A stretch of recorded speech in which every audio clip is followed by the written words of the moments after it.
Hello, good afternoon, good day, everybody. Welcome to another session here at Waterhole. I hope everybody's very excited to be out in nature this afternoon. So far, it's looking pretty good. We've got animals all over the show here, looking pretty warm, very nice out. Ladies and gentlemen, it's a great privilege and pleasure to be with you this afternoon. My name is Andrew, and I'm going to be your naturalist for the afternoon. Looking forward to seeing what animals we're going to see this afternoon, but not only that, also looking forward to what topics we're going to be diving into this afternoon. Obviously, keeping it to nature, but also for new viewers that don't know me, you're welcome to ask me as many questions as you possibly can or want. And then, of course, for the existing viewers that do already know me, it's going to be a great day of catching up. So let's begin here.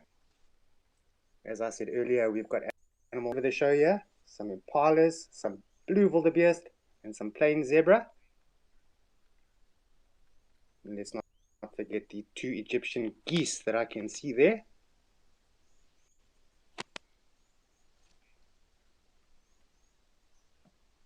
Overall, it's looking like a pretty nice day at Madikwe Game Lodge. Looking very dry though.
Alright, ladies and gentlemen, I am back. We do apologize about that. We had a few technical audio issues there, but my tech out there in Mission Control, Final Control, done a good job by trouble solving there.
All right, ladies and gentlemen, we are back again. Yeah, I'm coming with a lot of apologies this morning, it seems. So, yeah, we do apologize for any problems we're experiencing this morning.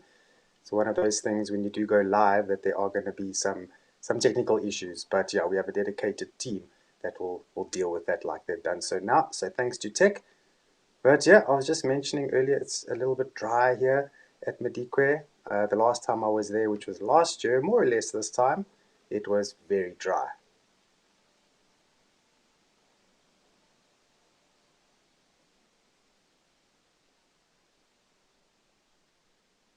I just cannot believe how many animals are here, from kudu all the way in the background to some plain zebra walking off to the right and some wildebeest right there in the center. It's actually very picturesque.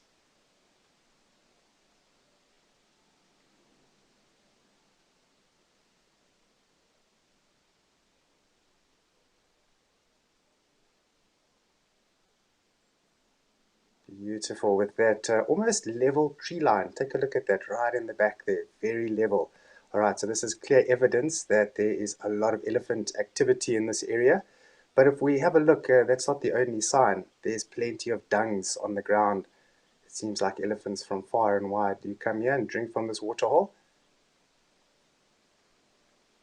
And then why not do a little bit of feeding while you're there as well?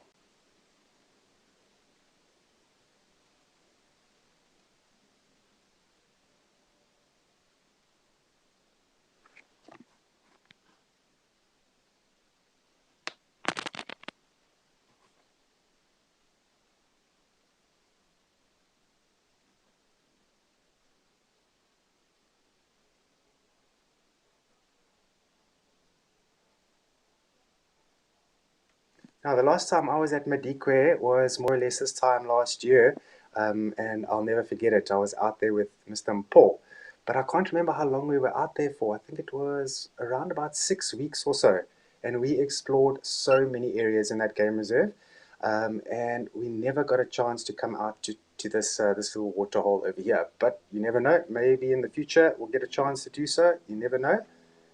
And I must say, being so dry, it is a blessing for the animals to have these little localized water holes over here, which brings in abundance of wildlife, almost like a funnel system.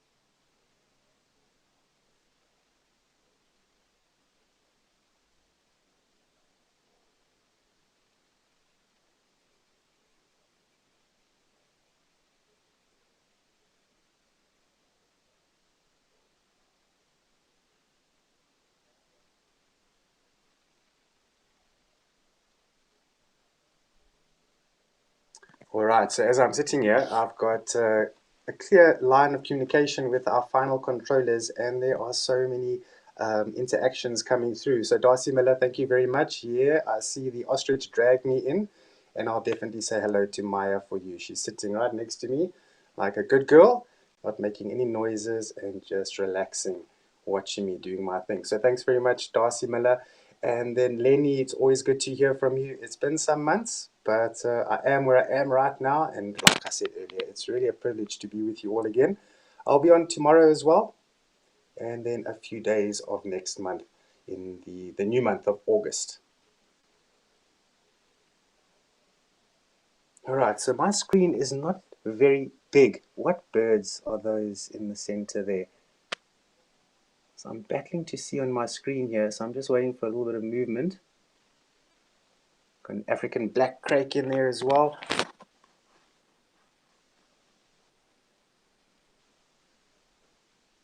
All right, thank you to whoever is zooming the camera right now. You're doing a good job. Let's go a little bit higher up. All right, just in that top corner there.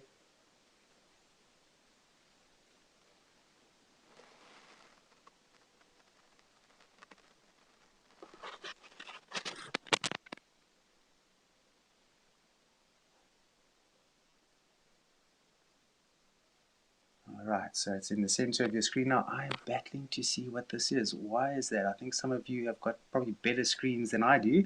I'm using a laptop at the moment.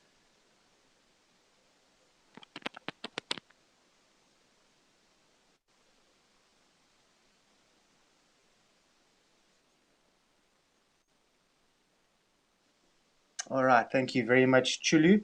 Okay, so those legs are going to say it all. These are black wing stilts. Just relaxing on that little island there.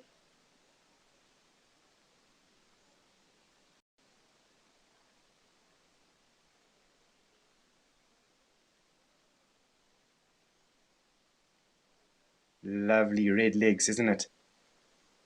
So yeah, the name, the stilt, blackwing stilt, it's self-explanatory why they name it this. Long, long legs, it aids them in walking in the watering holes, just wading through, looking for anything that it can eat.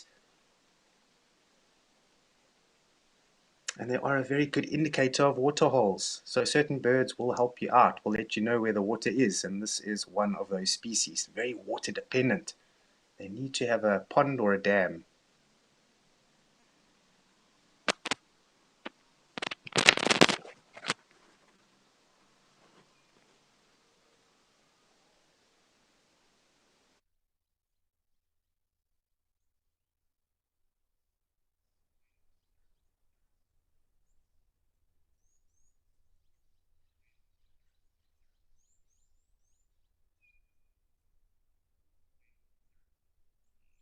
nice and center, nice and clear for me. It's nice to see these blackwing stilts. It's like a juvenile. It's on the ground there, taking up the warmth from the clay soil over here. And there's some drag marks just beyond these blackwing stilts. See those drag marks over there? It could very well be a crocodile.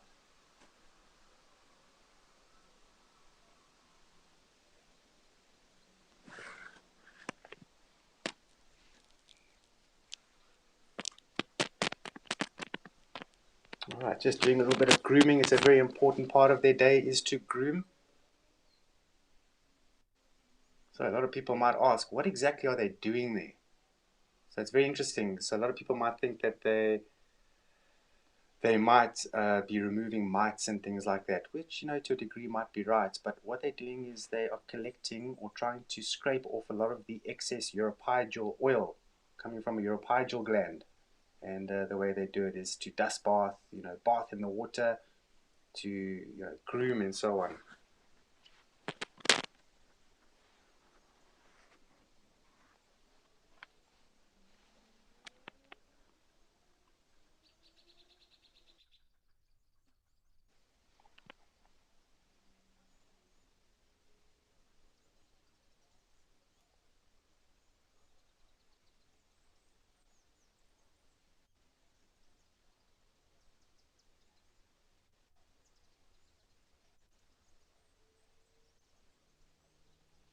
Jive Bunny, that is very true.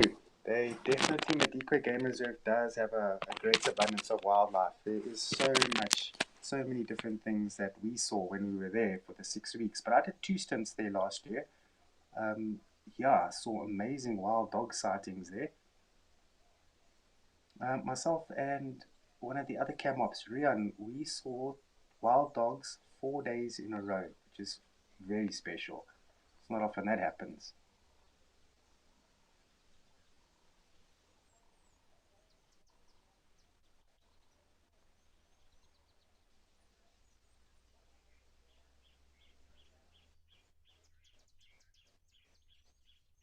All right, sounds like yellow-breasted apellis also calling in the background. All right, let's see what is snuck in here. So yeah, we still got the same suspects.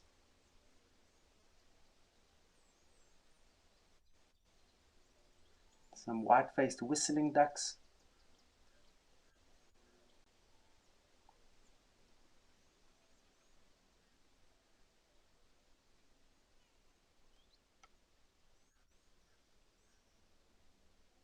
And those zebras, they're having a good time, just wallowing around the water, just milling about. I mean, there's no real reason to move. They're at the water. And they're going to spend a bit of time here. It's quite a nice, almost like a joyous event for a lot of animals when they come down to the water. Just their behavior, it changes a little bit. They become almost happy that they're getting a bit of water. And in an area where it is vastly dry, I'm sure they are very grateful.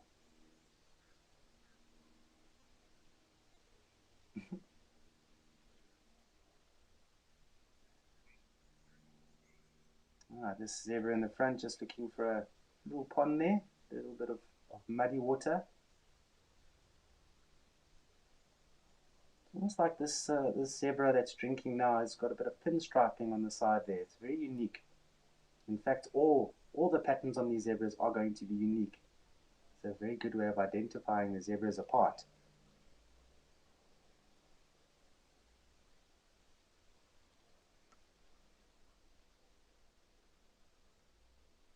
And the zebras will also use that for themselves to identify each other apart as well, but that's not the only mechanism. There's actually many mechanisms. Behavior is also one of them.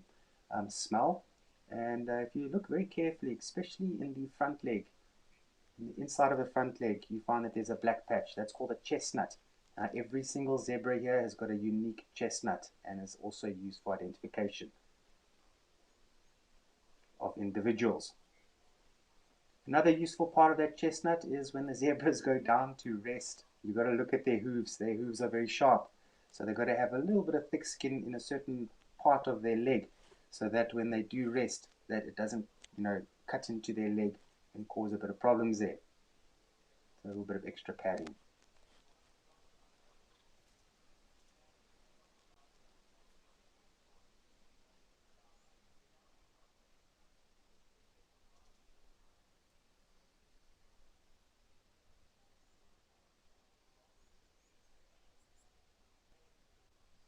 That zebra in the background is nodding its head quite a bit there. Shame. There are going to be a fair amount of parasites in the environment. As soon as conditions become dry, parasites they tend to be a bit more active.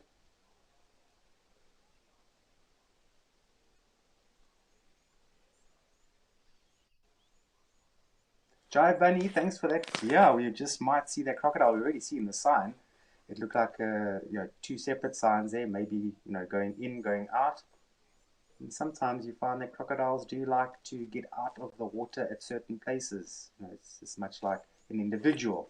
A human is going to like to do certain things in a certain way. It's going to be much like what a crocodile would do.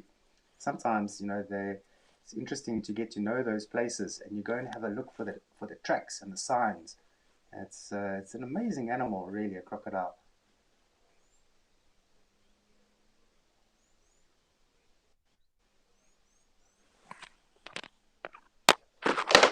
Let's see, my bad. Sorry about that.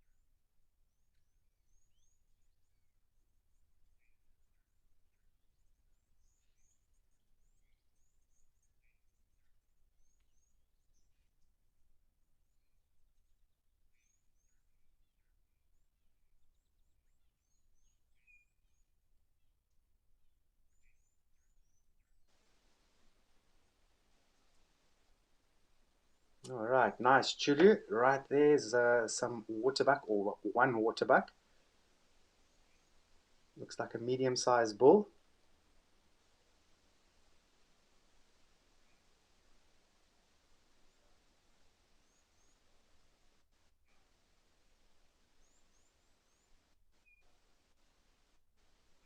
And it's just amazing if you watch waterbuck very carefully and you just watch the things that they eat. They don't mind what they eat. They will eat almost anything. They're bulk feeders. So they're really not specific in what they want. I'll even go into the water and eat some of the sedges, much like this one is doing.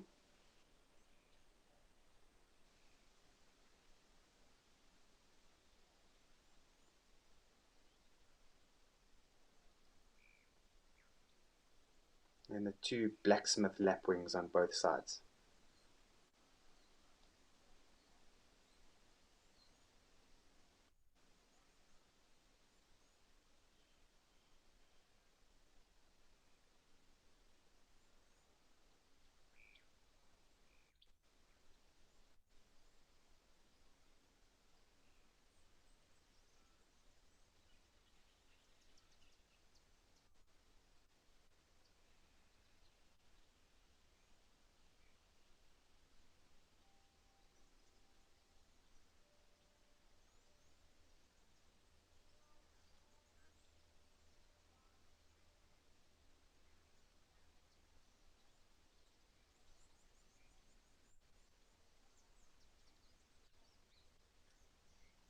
All right, and a nice young male warthog. Very good spot there, Chulu. Oh, look there, camouflaging extremely well. There's a crocodile. And that warthog not too worried at all. Wonder if that warthog has even seen that crocodile. I'm pretty sure he knows that crocodile is there.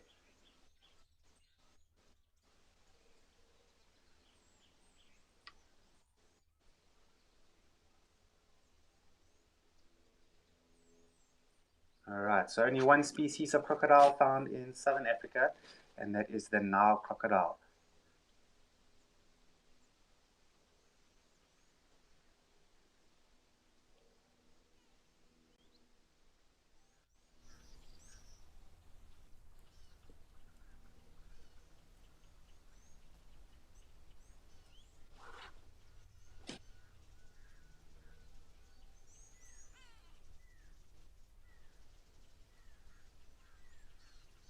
All right, very, very happy we managed to see this crocodile over here. The warthog not too perturbed by it at all, but I do believe there's an elephant at Aldonyo in Kenya, so let's go take a look there.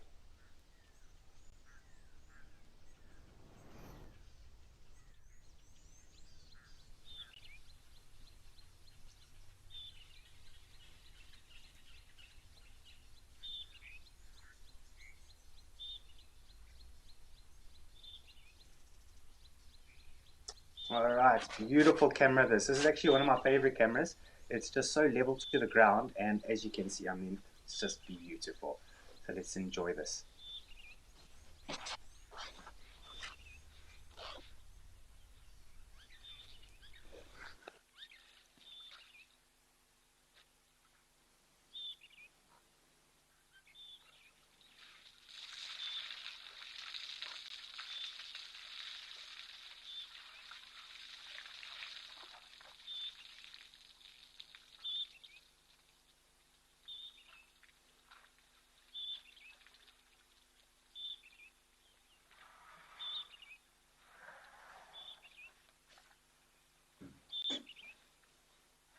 Beautiful. Look at those giraffe just moving out of the frame now. This is spectacular. This is a lovely looking bull. He's pretty big, isn't he? And he's missing a tusk as well. I wonder if any of you have seen him here before. I'm pretty sure you have. And this is one area of Africa that I have been dying to go to, and that is East Africa. I had an opportunity almost this year that fell through, so that never happened, but there's going to be more opportunities.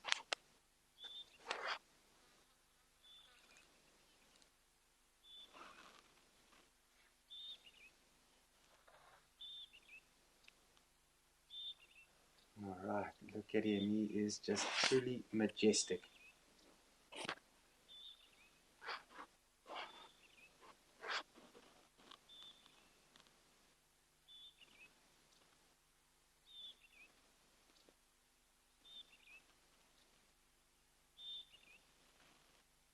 Oh goodness, which starlings are these? Now this is going to take a little bit of identification now. They are pretty, aren't they? I do not have the East African bird book, but I've got a plan here.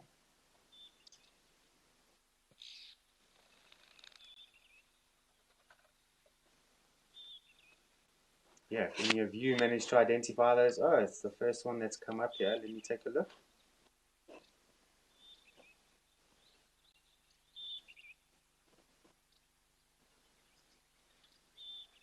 The superb starling, it seems, that one was. And superb it sure was.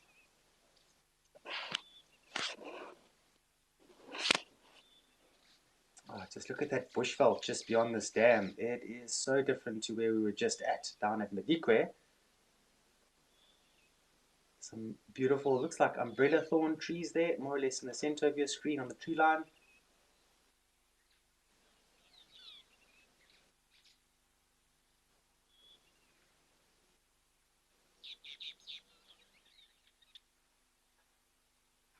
All right, so far a little bit quiet now all of a sudden. That's no problem. We do have some other cameras.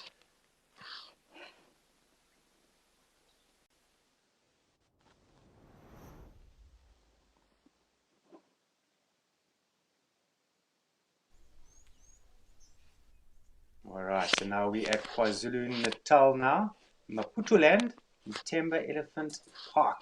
And elephants to begin with here, that is good.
All right, thank you very much for just bearing with us there. We've had so many issues, and I think today of all days, that's more or less about right because I'm starting off here live at the waterhole. So yeah, we've got a few little niggly nagglies that we've been dealing with this side. Let's hope this is good.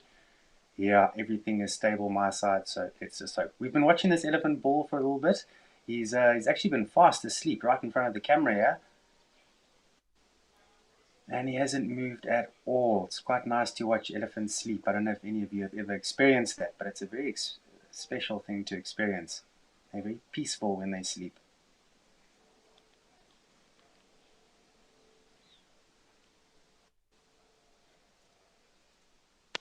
All right, looking at his tusk, obviously it's been broken off, probably from another fight. I would love to know the details of how he lost his tusk. And it seems like the other one might be a little bit damaged, or could be just the way that the animal's been using its tusk causes it maybe to go a little angle like that. But yeah, maybe when he turns, we can take a better look at that other tusk.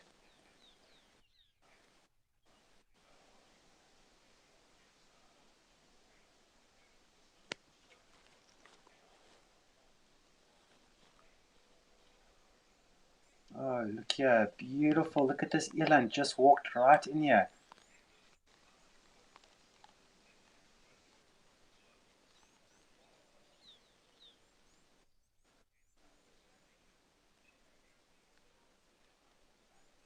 Oh, very healthy looking female eland this.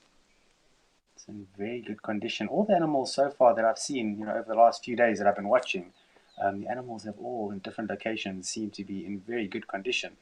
But it's just amazing how when conditions are tough for animals, that you don't really see them lacking condition. They are really real survivors. And they just want to carry on, survive the day and night, and carry on. And the cycle continues.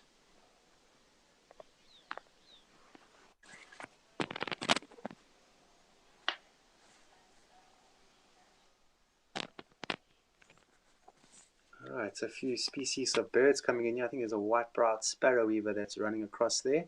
But as I say, I've never been to East Africa, so there's going to be a lot of birds that I'm not too sure on, but I'm looking forward to learning them.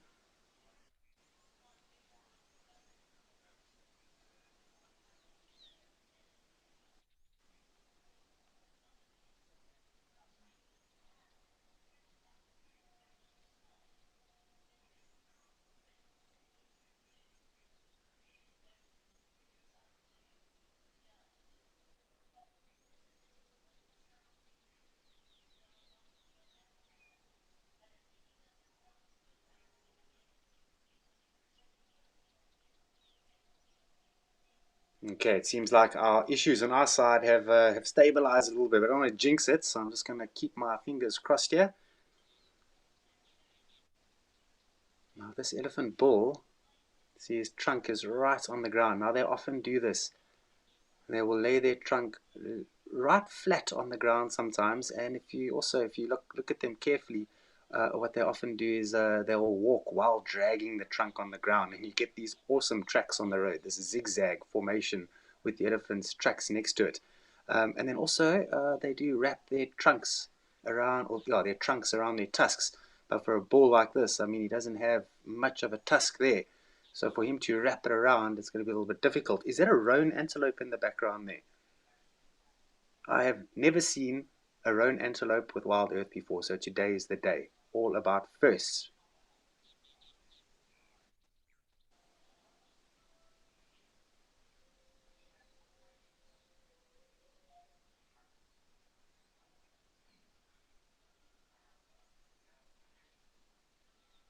Let's just see if this roan antelope is going to come and drink water. I would absolutely love for that to happen. Might give it a bit of time and see what happens. But for now, this elephant bull is really blocking the way.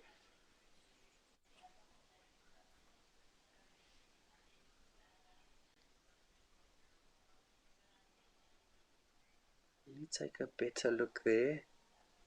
Is that a gemsbok or a roan? Oh, my eyesight is. Oh, it's a gemsbok. Sorry, it is actually a gemsbok there.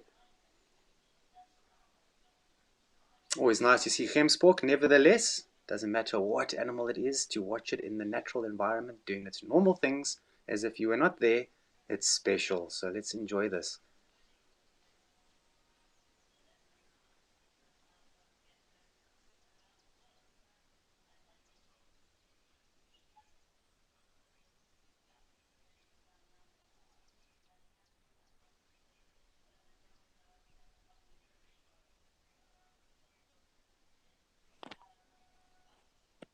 Gareth, thanks for your question there. I'm trying to think about that one now. Have I been to any of the locations where Live at the Waterhole sort of goes live at? I was trying to think now. I've been to Madikwe Game Reserve, I mentioned earlier on. I wasn't at the tower area, unfortunately. I never went there, but I've been to Madikwe. I think Juma Dam Cam might be one of the cameras here. I'm not too sure if that's the case. I have been there, the Gari Dam. It's nice to see a few changes over the time that I haven't been here, that there's a few new locations and where I've worked at as well. It's always special when you see a place that you were at and developed yourself and you see it again, especially after years that have passed by.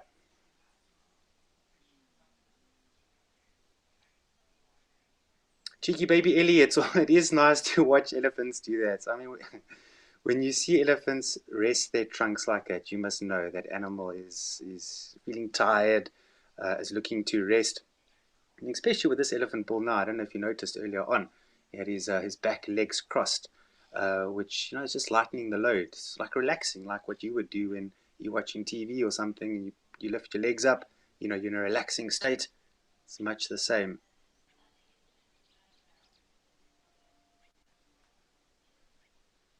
Yeah, Sandy, and you noticed that as well. Yeah, they cross their legs a lot. Sometimes, even when they're walking through the bush and you see they've got a little bit of a scratch or an itch on the back leg there, they'll actually scratch it with the other leg. It's always funny to watch that.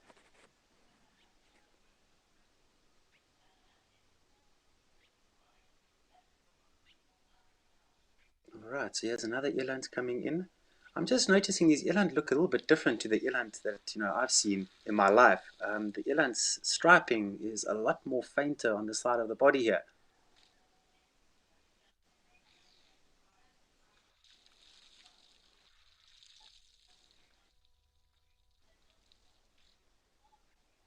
But I'd love to hear from you as to what are your favorite waterholes that you enjoy visiting and watching animals at.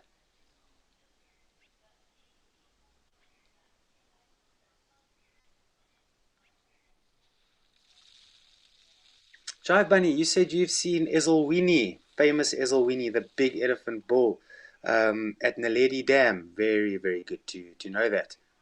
Now, he's a special elephant bull that I must say, and getting to know him in the time that I have spent with him, that big tusker.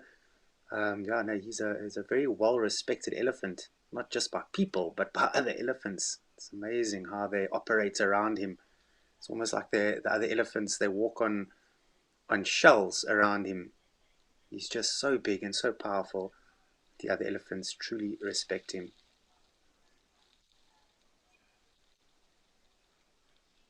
Joanne Miller, thank you for that. That's a very kind comment that you sent forward. Yeah, so I'll be with you tomorrow if all goes well. I mean, we've had a few technical issues on my side. I need to try and rectify those issues today. So I've got some homework to do. And yeah, the plan is to be with you tomorrow and a little bit of next month as well.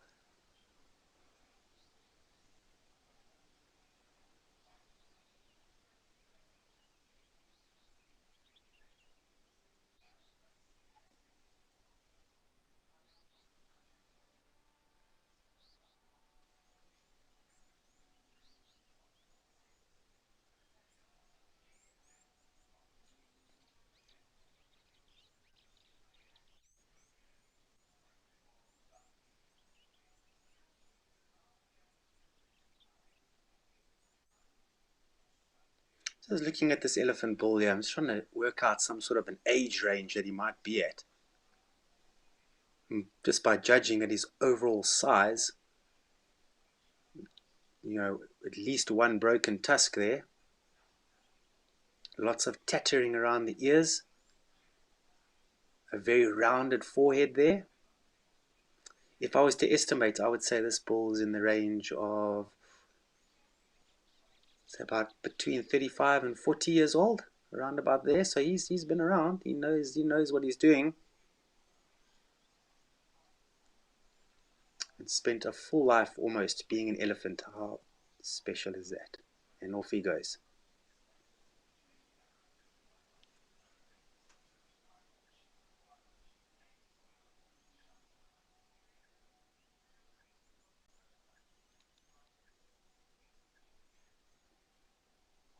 Right, but the bushveld here is looking very good, very, very good. Lots of grasses growing there, some green vegetation. It looks almost going on to the thick side over there, which is a great place for some of the animals, especially elephants. They enjoy those thick environments with all those thorn trees, which I think could be an umbrella thorn.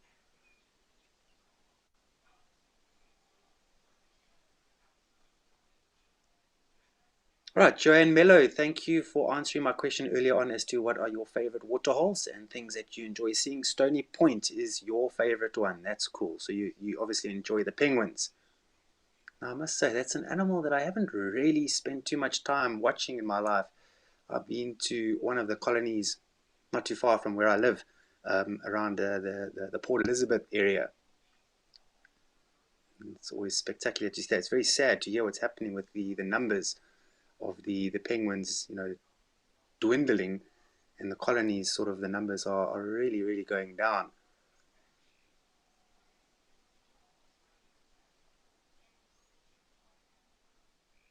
All right, it's gone suddenly quiet over here. Let's go over to Namibia. Let's go check out what's happening at Ukukuyo Waterhole.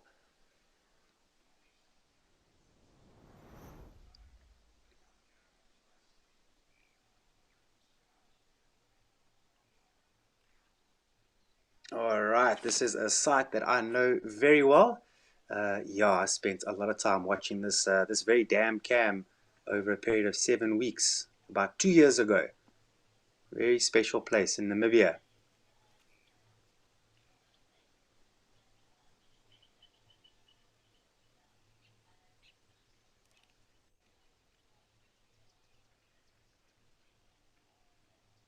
All right, again, lots and lots of different species of antelopes hanging around here. Some impalas, oh sorry, some springbucks over there. Looks like a gemsbok walking in the background there. I think it might be a good idea for me to invest in a bigger screen. Working off a laptop screen isn't ideal with this sort of a thing, but you learn as you go along.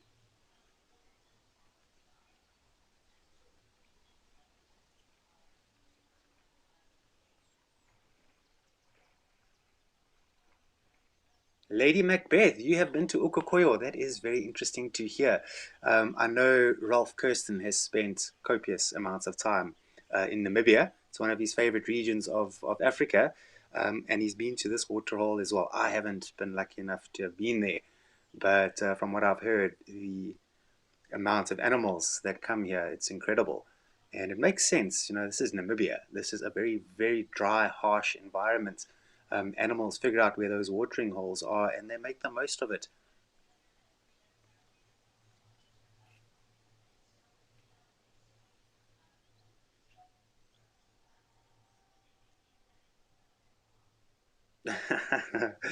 Canine Gold, that really chuckled me up here. Shame you miss Artie, you say as well, hey? Shame Artie, he's around here. He's somewhere around here. The problem is Maya, she tries to play with him a bit too rough. So I've had to hide him away, but he is around here somewhere. But thank you. I really it's been a while, I must say. I haven't been with you all for quite some time, but I've been busy doing some trips. Been had a great time in Botswana recently. Spent 3 months out there with a little bit of a break in the middle of that 3 month stint, and yeah, it was amazing. It truly was amazing.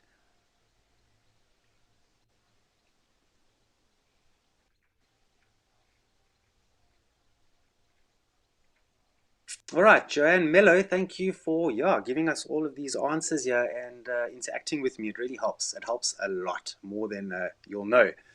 But it's good to hear that you enjoy Stony Point. You love the views of the ocean. Yeah, the ocean is it's a nice place to look at. I'm lucky here where I am.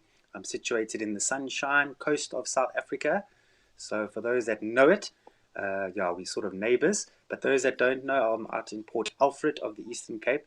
So I'm just here off the coastline. So it is nice to pop over there. I almost do it every third or fourth day. Yeah, it's a blessing to be so close to the ocean. It really is. Have the best of both worlds. You get the ocean, a little bit of the bush. So yeah, and then Mercedes. That's you like Aldonio. I must say Aldonio is a cool spot with that camera. And then you say Tau, a lot of action happening there. Well, I'm going to make a note of that because, as you know, this I'm still new at this. Oh, there's a little bit of breakup on the screen there. It looks like maybe it's on my side. Look at those Kemsport going right in, getting those bellies nice and wet. Obviously, the fear of crocodile is not there. But out in Namibia, there is no crocodile. It's too dry of a region for them. And you can see it by the behavior of these Gemsbok or oryx. They go right into the water. They've got no paranoia about bumping into a crocodile.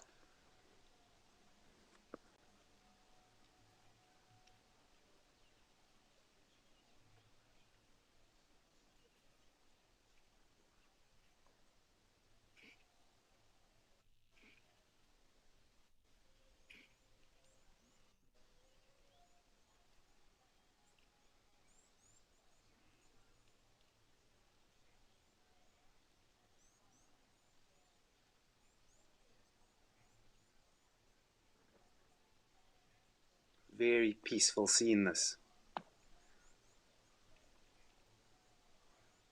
There's a few of the regular birds that I remember seeing here from last time, and I'm sort of seeing and hearing some of them here as well as the blacksmith lapwing, of course, and then the little grebe. I'm sure they'll still be nesting somewhere around here in this water. The little grebe. Let's look out for them, see if we can't see them again. Is that not them right ahead there in the water? Just beneath the Gemsbok?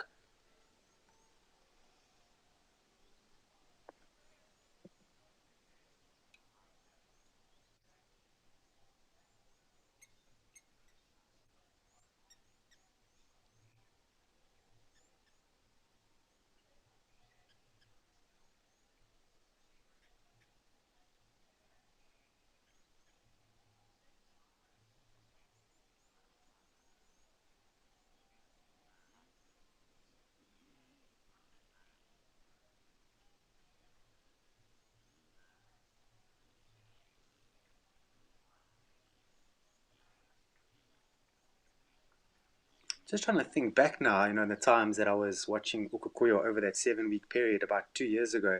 What were the sightings that I really remember?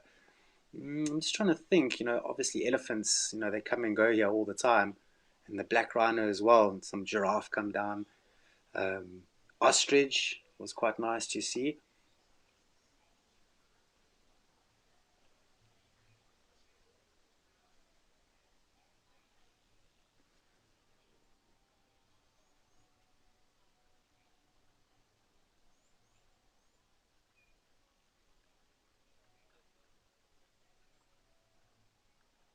Erica Oldno. Oh wow, this is a very nice comment that's come through here. Thank you very much.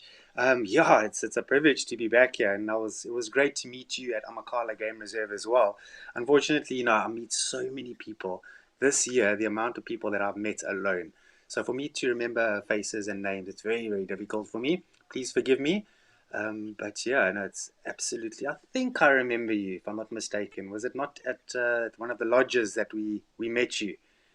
After the sunset safari. I think I might be onto something. You can just let me know on that one. And you love the Olifants West camera. Good, good to know. No, I'd love to hear from our final controllers in Johannesburg. What are your favorite cameras? We'd love to know from behind the scenes what you enjoy.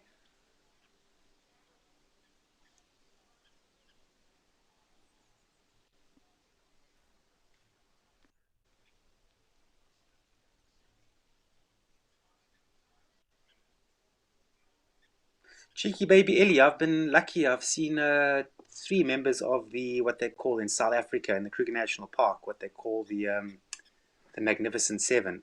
So I've managed to see three of those individuals. And then Isilwini, I don't think he's part of that Magnificent Seven, but I have no doubt that his ancestors from previous times were probably members of the Magnificent Seven. And for those that don't know what this term is, it's the seven of the biggest tusker elephants of the Kruger National Park. And they are listed in this category of seven. Um, and as I say, Ezulwini, he's definitely his ancestors must have been one of them because he is just so big. Not just his tusks, but his size. Incredible genetics. All right, so just zoomed out a little bit. Let's take a good overview of this dam. There's so much movement here.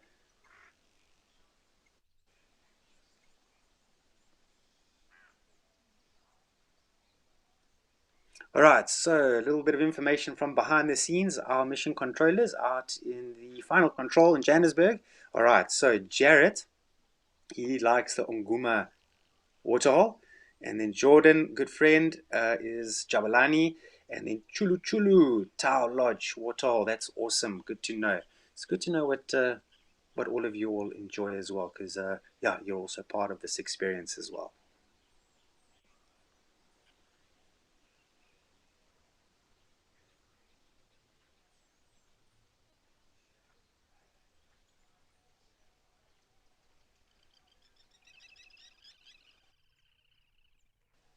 There's a sound of little grebe in the background. Actually, quite a lovely sound they make.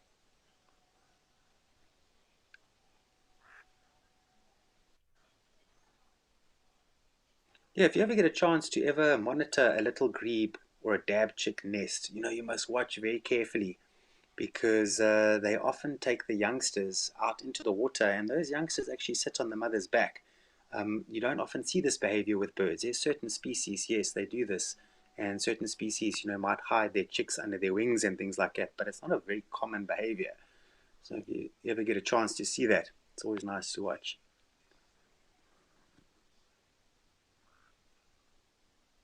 All right, our other final John, his favorite is Tower Lodge. Ah, we see these numbers at Tower Lodge. I see a lot of you are enjoying that Madikwe. Definitely in a place of abundance.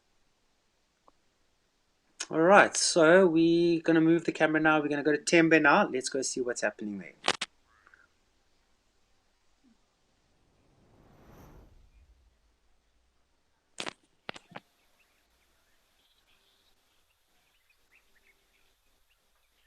All right, good stuff. Thanks Chudu for monitoring that and getting this for us. Two young elephants over here, and then a Nyala bull in the background.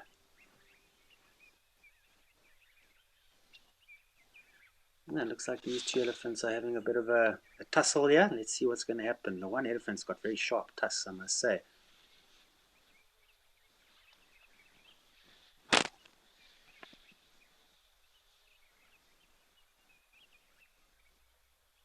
So this is more playing. This is a common behavior with elephants. They are constantly challenging each other, especially with bulls, constantly challenging.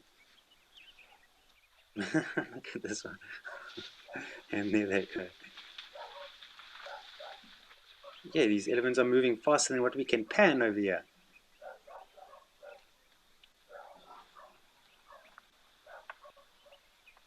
Right, you are going to notice this elephant on the right-hand side does have there's a tracking collar on the neck over there. Okay, so this is all for conservation purposes. It's actually quite important that they do monitor these elephants, get to know where they're going and when they're breeding, and which areas they feed in, which waterholes they enjoy. There's a lot of information you can gather through collars. So they're actually a very vital part in conservation of animals. So if you do see those, don't think, oh no, this is terrible. It's actually the opposite. It's doing a lot of good work, and a good knowledge is being gathered.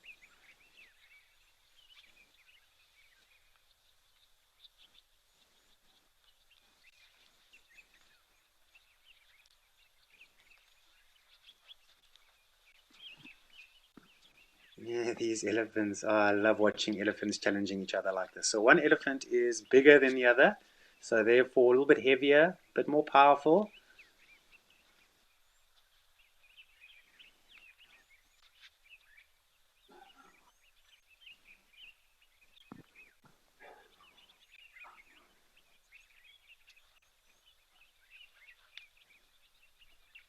Look at this elephant, eh? Very dominant behavior there. So this elephant is probably going to grow to be a very dominant bull. Just the behavior of this animal is very dominant at the moment, showing all the signs. I'm not going to mention those signs. You can see for yourself. We're pushing this elephant all the way up into the bushes there.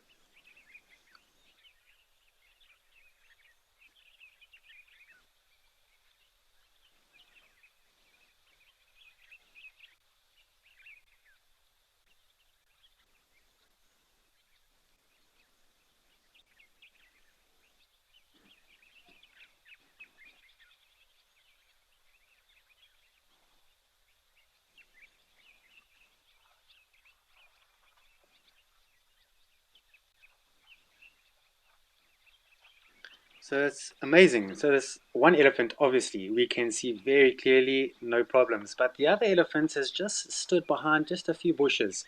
And if you didn't know he's there, I mean, you might never know. So yeah, don't ever think that certain animals on safari are definitely going to stand out and you're definitely going to see them. It's not always the case. Even elephants, they can molt themselves into the bush that you don't even know they're there. This is where situational awareness is very, very important.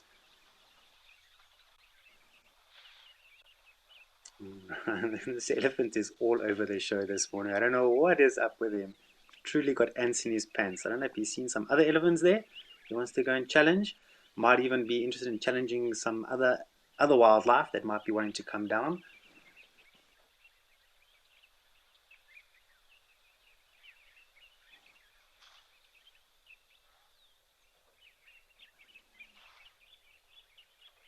Yeah, I'm trying to figure out why he would want to go there. I've got a feeling that the inlet of the dam is over there, so that's where the water's coming in, I think. Let's just watch him if he's going to drink from there.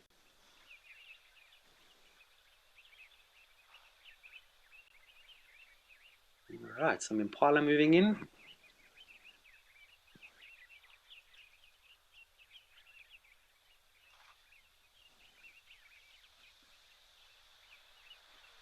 So this is actually one of the areas that I've never really experienced is the KwaZulu-Natal region. I've been very fortunate in my career to have gone to such amazing places, but one of the places I've never really spent time is out in what we call KZN, KwaZulu-Natal. There's some really interesting game reserves out that way.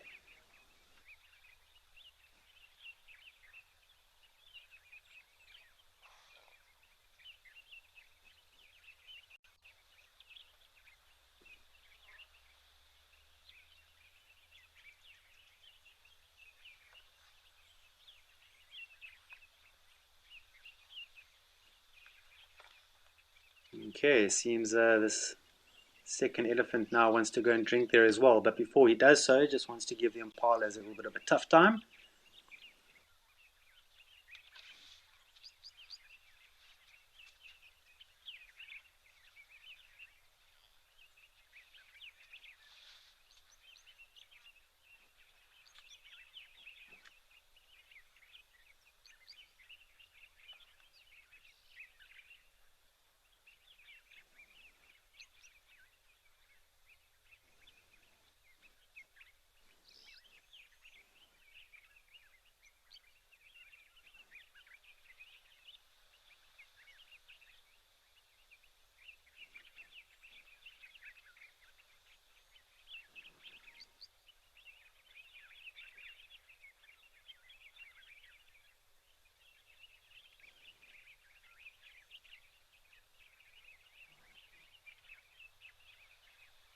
Yeah, another thing that that we love very, very much in the bush, being a naturalist or being whatever the case may be, is the sounds of the bush. Now, for some, that might be like, okay, well, yeah, you're gonna hear things in the bush, but the power of sound and the amount of information that you can gather from the sounds that are happening in the environment, it goes on, and there's things that we are still learning about sounds of the environment. I'm going to give you a few examples of this.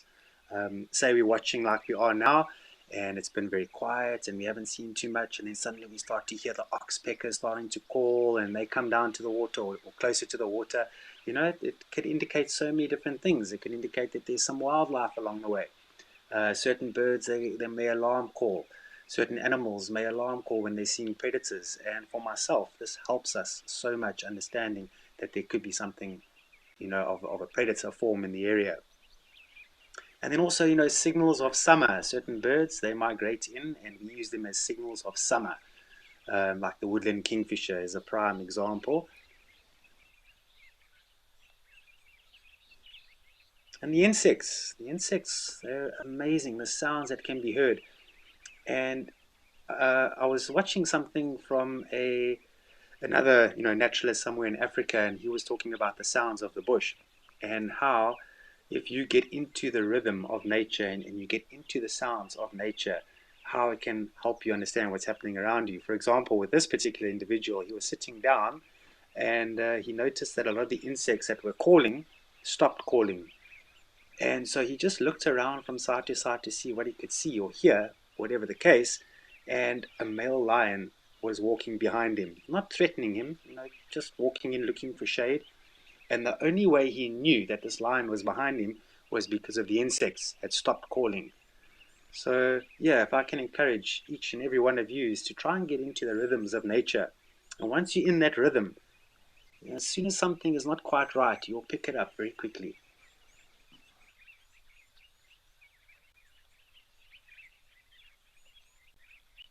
Lady Macbeth, thank you for that. Yeah, you recommend KZN. Well, I should pack my bags at some point and head on that way. Um, yeah, it's good to know, especially if it comes from a traveler like yourself. I will definitely, put that into my bucket list of heading out to KZN. I think the only game reserve that I ever went to out there was, I'm trying to think, is Pindar. I was only there for a couple of days visiting a friend, but yeah, I must say, bushveld there is very different. Um, it can be daunting, going to a new environment with totally different vegetation, and some vegetation still much the same, but a lot different. Some of it a lot different. It can be very intimidating.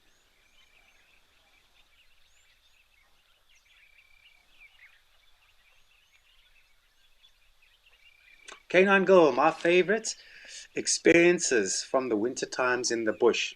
Well, it's gathering around the fireplaces. That is such a special thing to do, because your body does such amazing things around the fireplace. You go into this, I don't know, this sort of like a trance. Your body truly relaxes, and it's a place where people come together. And for a moment out of a busy schedule or whatever you're doing, you take 5 minutes to 10 minutes, half an hour to gather around a fire. It really is a valve to let some pressure out and just relax. It's one of my favorite things. Yeah, the winter hot chocolates are also also one of my favorite things, and it's definitely one of my rituals out in the winter is to drink hot chocolates in the evening.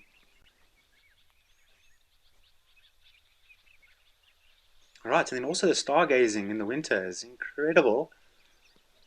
And also remember the air is very cold in the winter, so sounds can be heard for much further, and you hear it a lot more clearer as well during the cold. So I enjoy hearing the sounds of the bush there.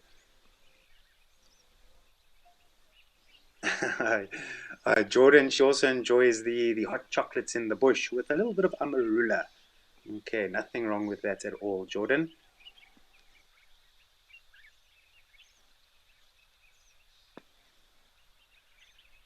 All right, and for all of you as well, we'll pose the question to everybody out there. What are your favorite things to do in winter in the bush?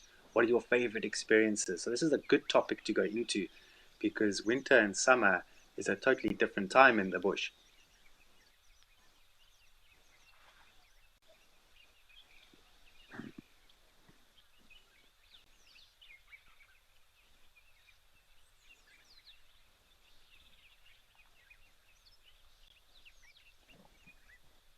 All right, we spent some good time here at Tembi. I think let's go back to Old Donyo. I believe there's some elephants there at the moment. Let's go take a look there.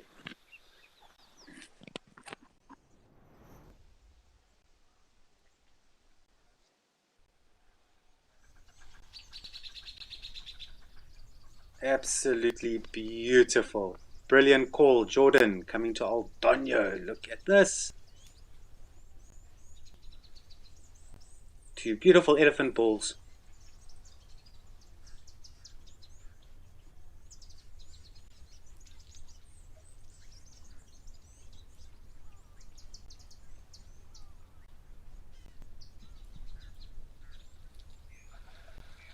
All right, a little bit of history that I've gotten from Jordan, who's taken over from Chulu. She's going to be the final controller, mission controller until the end. Is telling me that yeah, these two elephant bulls, they tend to chase a lot of the animals away from the water, like the giraffes and so on. And that's just the one thing about elephants. When they are comfortable at the water, and if they feel that they don't want other animals to come and drink, they will chase them sometimes. And especially with bulls. Bulls of a certain age, they've got something to prove. And so they will challenge anything around them, even the birds.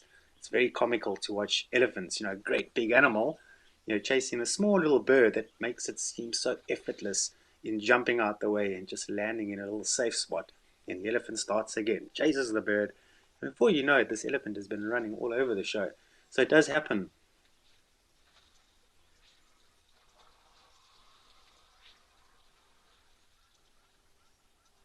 Definitely does happen. It doesn't mean that they are grumpy or angry animals. It's just that's what they do sometimes. They come to a water and they've got to really exert their dominance as not only as a male or whatever the case may be, a young bull growing up, an elephant bull in must, but as a species. Elephants require lots and lots of water, and they do sometimes need to be pushy of that fact that the water, they need it very much. Of course, the animals do as well, but elephants without water and copious amounts of water, they can die very quickly. So for them to want to protect their source of water, it makes a lot of sense.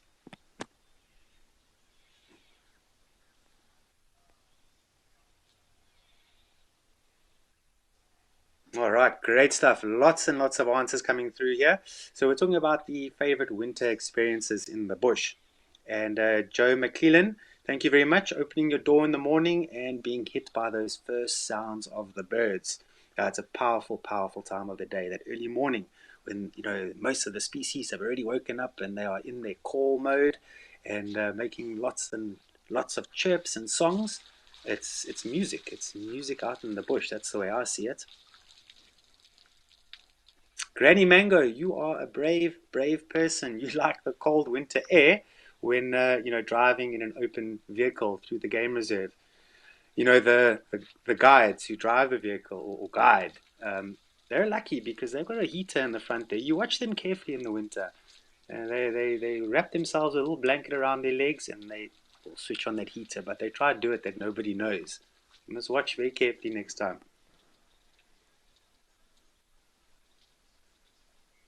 All right, Marula shortcake. Right, you love sitting around the fire and watching the twinkling stars. Yeah, it's quite something, if you look up on a clear night sky, it's quite something when you look up at those stars and you see just the amount of things that we don't know about space. It's incredible.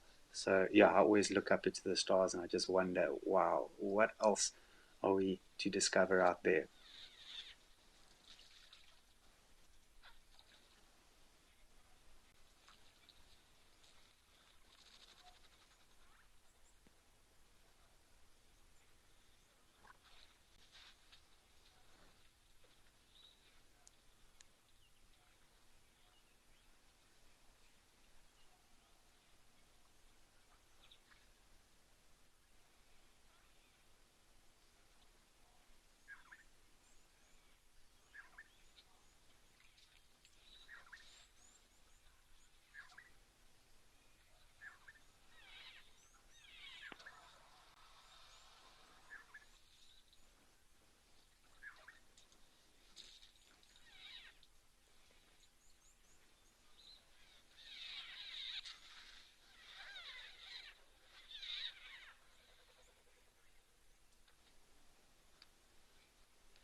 All right, Lady Macbeth, thanks again. So you enjoy elephants, especially bulls.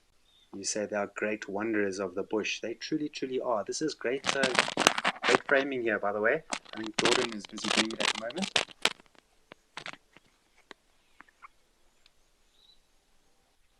So look at the tusks of this elephant. So of course we can see the ivory, the white, but take a look at that residue that's on the tusk. What do you think that is?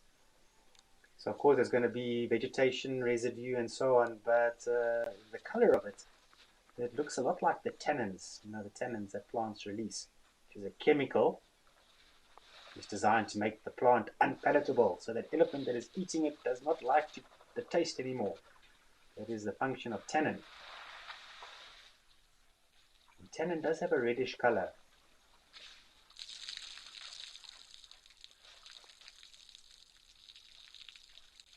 All right, 1, 2, 3, 4 balls now. Beautiful.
Right, so I'm just wondering, the more time you're going to spend at these cameras, I mean, that's the best way to, gather information about the groups of animals that come through here. But I'm just wondering if these elephant bulls, there were 4 that were here initially. I'm just wondering if they're not a little group, bulls that like to hang around each other and learn from each other and things like that. It's common behavior with elephants where they form these little bachelor groups of all males. And when they're not feeding or sleeping, they are challenging each other. It's a lot of commotion some days.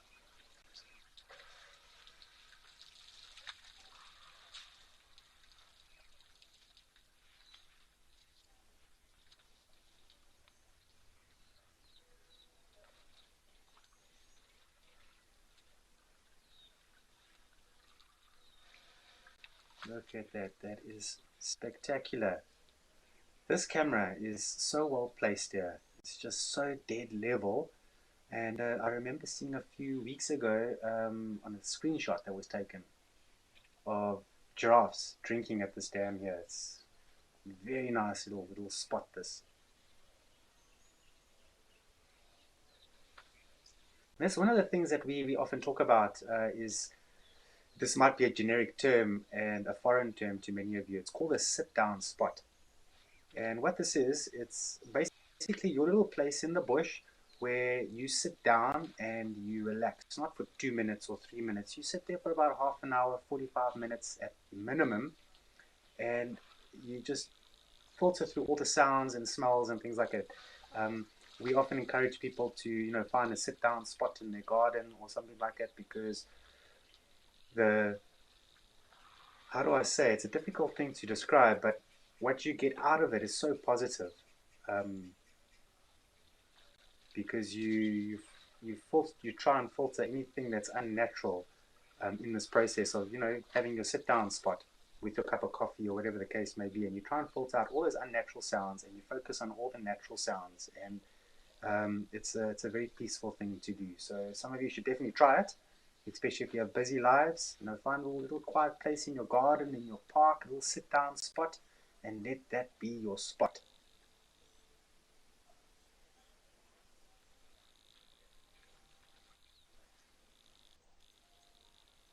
Erica Oldno, you and I, we've got the same things that we enjoy, hey? The jackals calling. It's actually one of my favorite sounds of the bush, by the way. As soon as you hear jackals calling, for me, that is nature. You know you're in the heart of nature, if I can say. Some people, it's different things, and nightjars are also the same for me. As soon as I hear the fiery neck nightjar, that's when I know I am in nature. I am here in the middle of the bush, and it's just great. But for many of you, those are going to be different sounds. So let us know. What are your favorite sounds that reminds you that you are in nature?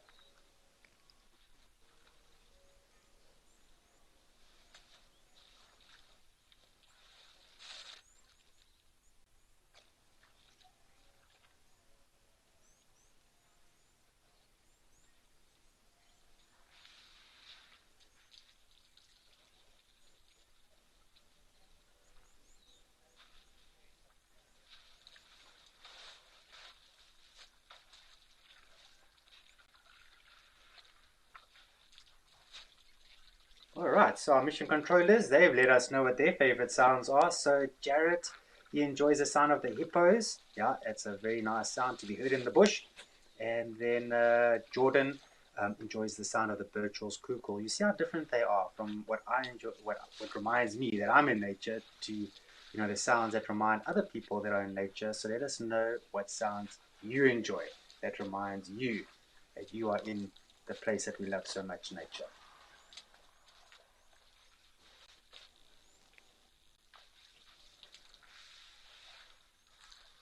Okay, so now we have 5 elephant bulls here.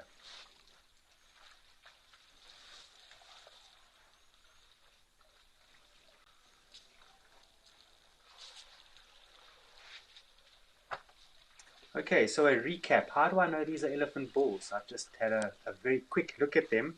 So there's a lot of things you can look at here. It'll tell you these are elephant bulls. Okay, so firstly, their size. Their size, they are huge. Okay. Secondly, they've all got rounded foreheads. See that? Very round foreheads. Females, they're not rounded like that. They are more squared off.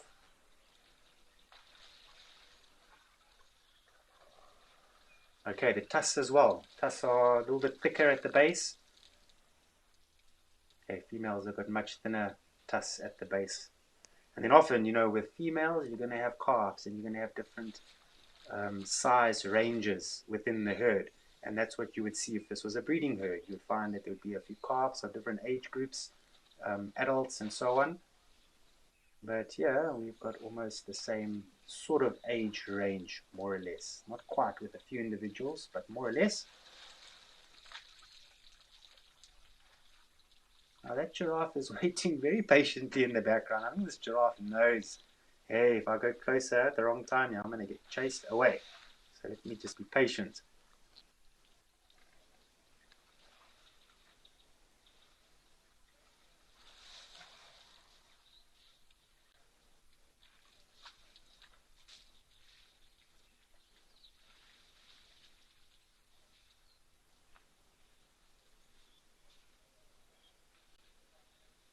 Lola, awesome. The sounds of hyenas whooping. Yes, especially when you're in your tent or you're in your accommodation. Yes, yes. Then you know that they are around. Yeah, it's a very powerful sound. Hyenas making those sounds. I've just recently spent some time in Botswana with a group of people, and for many of them, they'd never been to the bush before. And the first night, and then the second night, and then every night while we were there, the hyenas calling. And just some of the remarks that I was getting from these people were how in the beginning they were battled to sleep, because of the power of the sounds. But then once, like I said earlier, getting into the rhythms of nature, so what we're speaking about now, um, that those sounds brought them, when they went to bed, put them in a sleeping state. So it's amazing, these sounds, what it does for your body. And we sometimes have forgotten this because, we live our lives in cities most of the time, and that's unfortunately, the world has progressed in that way. And to survive, we need to spend time in cities. And so, yeah, when you go to the bush and you allow these things to take hold of you and to do amazing things to you, it's great. All right, Caleb, you enjoy the sounds of the lions roaring? Yes, you like to feel your bones shaking, I take it. And that is definitely what happens when lions roar, especially close to you. Feels like your organs are vibrating.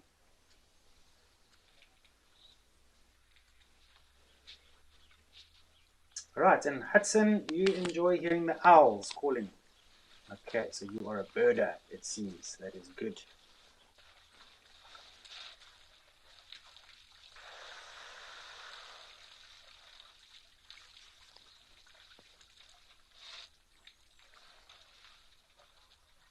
All right, these zebras, they are really trying to push their way in here, but they're taking it very carefully, hoof by hoof by hoof. Okay, they got to be very careful because just now these elephants decide to chase them and they're going to have to run away. So they rather do it gently and hopefully they can sneak off to the water. And I see the giraffe is following the cue as well, or sometimes use a zebra as a barrier.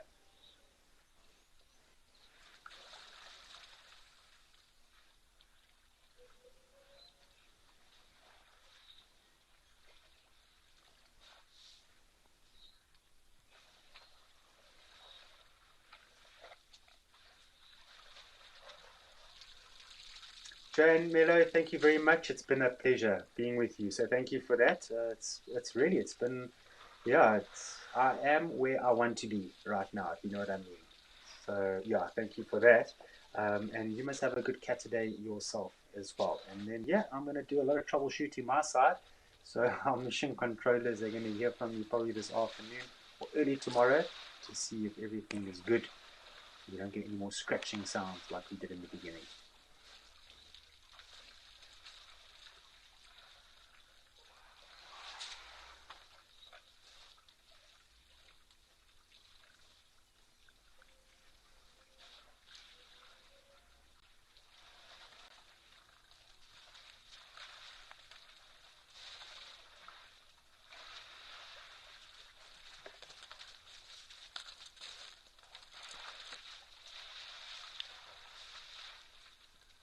It almost looked like that one elephant was going to spray the zebras with water. They're getting a little bit pushy now. They want to come in here now, and it's sort of causing this elephant to back off a little bit.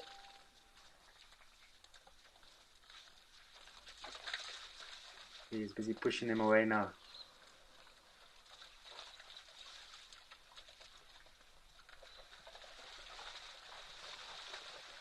It's almost like watching a rugby match. You're waiting for those gaps, and you try and capitalize on those gaps. Look at these zebras. They're quickly shuffling around, quickly getting to those spots.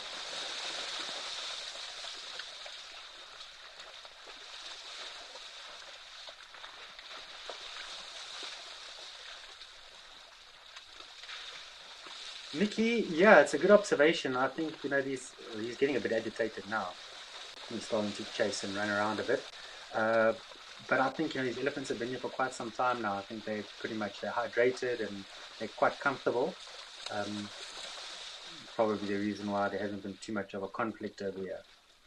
They have moved off, and look at this. My goodness, it's like dung beetles on a ball of dung. They just fly in there.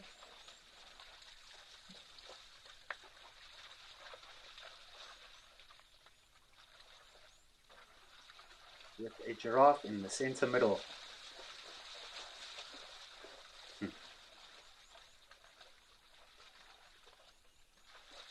That's it, eh? Elephants 0, the zebras got a point there. Nice one, Jordan. Shame this lady giraffe here, she's so patient. She's just waiting. She was waiting for quite some time. And the zebras pulled in here quickly and took that gap. And the giraffe being very forgiving there. Erica Oldno, you are most welcome. And yeah, I'll be thinking deep in thought tonight about some topics that we can dive into tomorrow. So be ready for that. And yeah, please keep everything, all these questions and so on coming over the next few days and the next period of time. It really does help the naturalists a lot. So for those of you that have done so, thank you very much.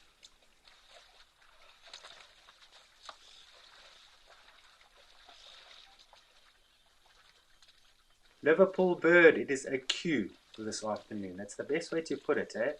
And all these animals, they all want that same prize, water. It is life. Without that water, big problem. You've got to take it while you can.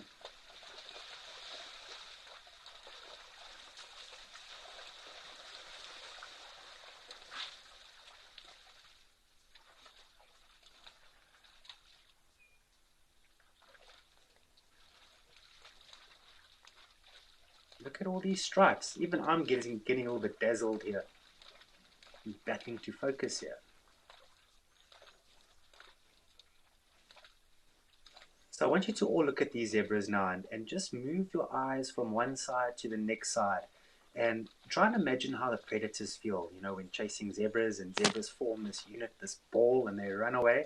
It's very difficult for to see an individual, very, very difficult. We can't even see any foals, if there are any foals in there, because they get so well hidden in there, and their legs being as long as the adults, they are as high as the adults. And so you just do not see young zebras, you know, beneath the stomach line of the adult zebras. You don't see that. So if there are some foals in there, it's going to be a trick to try and spot them.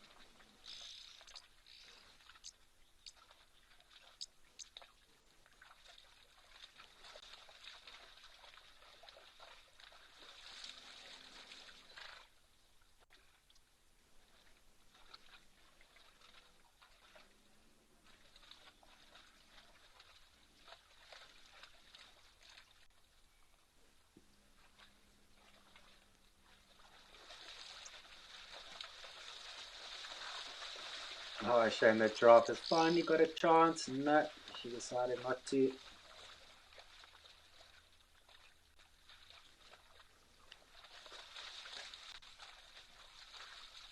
So quite right, as Jordan just pointed out, and she just mentioned to me now, it's almost like the animals take a shift. You know, the elephants coming in, then other animals taking the gap, coming in. Um, it's very difficult for any animal to drink if they all go flooding there at the same time. So it's important that they do create gaps, and you know they do this. They do this without even knowing it because they don't want to be at the water hole for too long. So certain animals are going to drink and then move off to the graze land or the browse land or whatever the case may be, creating those gaps.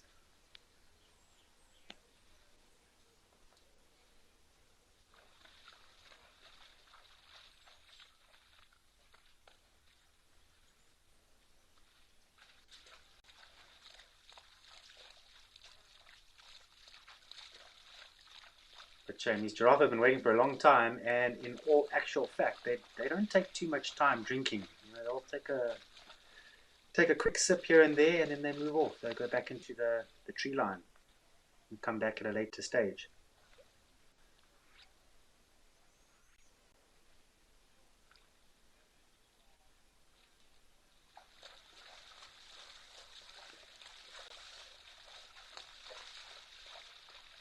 There she goes. I'm glad she managed to get in there eventually. A very, very patient animal.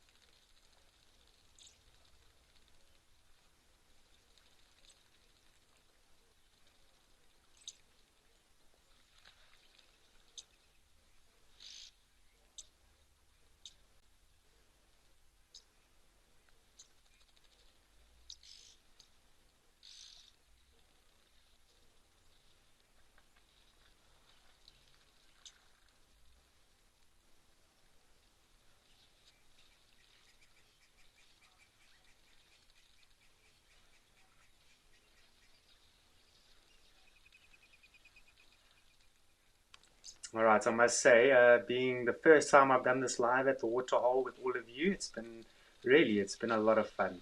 And yeah, I definitely look forward to the next upcoming days with you all. And just let you know, there is a timetable that we all put our names on the timetable. I will be adding my name to more shifts.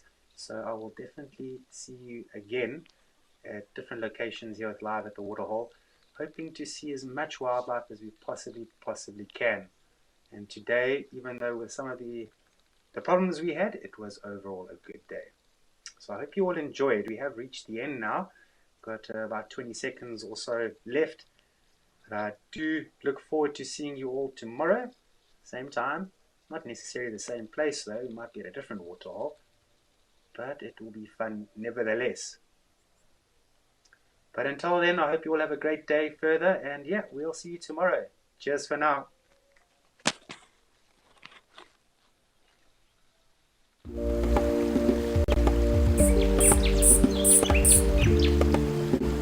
Afternoon everyone, and welcome to a very windy, sorry I'm losing my earpiece while I'm talking to you, a very warm and windy Juma this afternoon. And Panda is behind the camera this afternoon, and my name is Maxine Gaines, and you are joining us for On Safari.